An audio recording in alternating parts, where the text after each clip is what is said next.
Hello बाई, आज मी तुमच्याबरोबर माझी एक रांगोळी शेअर करणार आहे. आणि मला जेव्हा कधी वेळ मिळतो तर मला रांगोळी काढायला खूप आवडतं आणि मी रांगोळी काढत असते. तर आज सुट्टी होती आणि माझ्याकडे वेळ होता. घरची सगळी साफसफाई मी आवरली आणि नंतर मग रांगोळी काढायला म्हटलं रांगोळी आपण शेअर करूया. सबस्क्रायबर आहेत त्यांच्याबरोबर मी माझी रांगोळी शेअर करणार आहे. होप सो तुम्हाला पण आवडेल. तर चला मी रांगोळी काढण्यासाठी सुरुवात करते.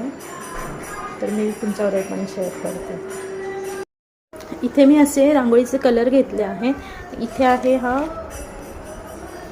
Black colour, pink colour, orange, white, हे सारे माझे रांगोळीचे कलर आहेत.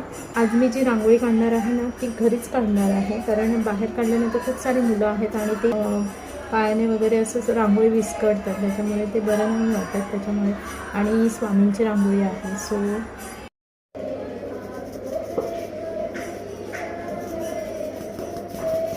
इथे आता मी ब्लॅक कलर स्प्रेड करून घेतला आहे.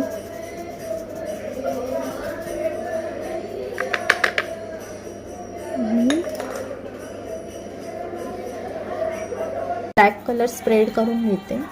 पूर्ण करायचं नाही आहे, जेवढे आपल्याला स्वामींचं चित्र काढायचं आहे ना तेवढंच करायचं आहे. हा ब्लॅक कलर असा स्प्रेड करून झाला.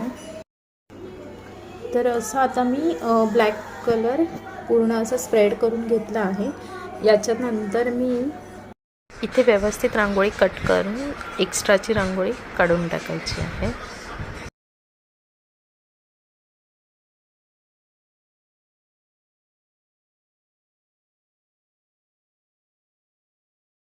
ह्याची रफ काढून झालेली आहे आणि मी आता हळूहळू काढते आणि नंतर मग एकदम तुमच्याबरोबर शेअर करते.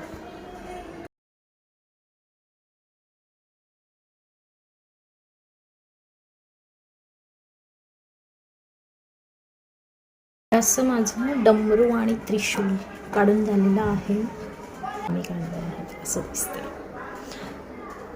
तर आता पुढची कलर भरते मी रांगोळीचे.